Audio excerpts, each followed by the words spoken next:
Everyone, it's Fitz with the Daily Delivery and another edition of On the Line. I'm coming off a 3-1 weekend.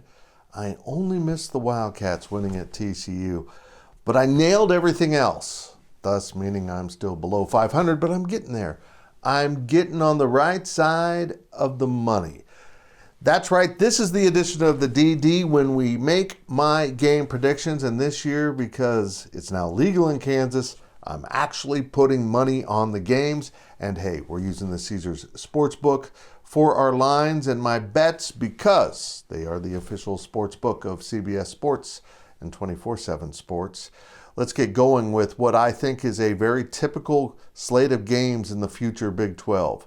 Games that are so hard to predict, you almost feel like you're just throwing your money at the wall. And even the one game with a kind of opened up spread, I'm not too comfortable with just because of the unpredictable nature of football so far this year in this conference. And let's start with that game. It's TCU on the road, finally, after back-to-back really big home wins over Oklahoma State and Kansas State. They go to West Virginia.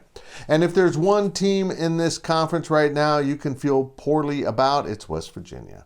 The poor Mountaineers seem to be coming apart at the seams under Neil Brown, one of the good guys in coaching, but it isn't going so swell in Morgantown. Thus, the Frogs are a 7.5-point favorite on the road, which is a big number on the road in this conference.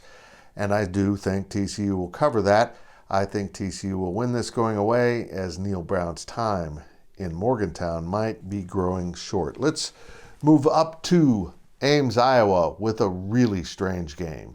I mean, a really hard game to predict. Not because these two teams are back battling for the top of the conference, but because these two teams might be battling for the bottom of the conference. The once mighty Oklahoma Sooners venture into Ames, Iowa to take on Iowa State and their lack of offense with great defense. Oklahoma's a 1-point favorite. It's basically a toss-up like almost every game I'm picking this week. I like the Cyclones.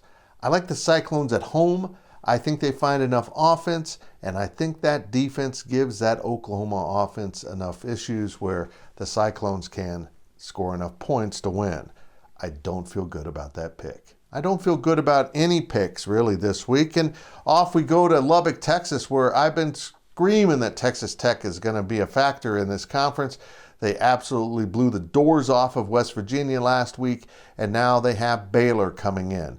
If I remember correctly, Baylor opened as the favorite, which I didn't understand, and now Texas Tech is a 2-point favorite. That's the line I got. That's the line I'm comfortable with. I think Tech wins this game, covers that too. I like the Red Raiders a lot, and I think they're going to beat someone of substance as we come down the home stretch.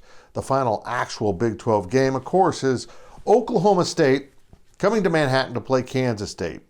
Now, if you've been following along, Kansas State is battered and beaten. A lot of their headline players are either in doubt or will be out for this game. Oklahoma State's got their own injury issues, and this makes betting on this game really, really difficult. And somehow, through all of this, Kansas State is a 1-point favorite against a team that Chris Klieman hasn't beaten yet. And really, it's going to come down to who has the better middle of a roster, who can bring in their second and maybe even third string guys and compete at the highest level possible. I'm going with Oklahoma State. This is one of those bets that you kind of hope you lose. You'll kind of hope you're completely wrong, but my head says the Pokes will win the 4th straight over Chris Klieman's Wildcats. Ugh. But we'll go with it. One bonus game this week. And again, this fits right into the Big 12 profile of the new 12. It is future members Cincinnati and UCF meeting in Orlando. UCF is a 2-point favorite in this game. They're the home team. They should be. Cincinnati wins. Do I feel good? No. But that kind of sums up everything. I'm telling you, folks, picking games in this conference is not for the faint of heart. If you put your money out there, it almost feels like gambling.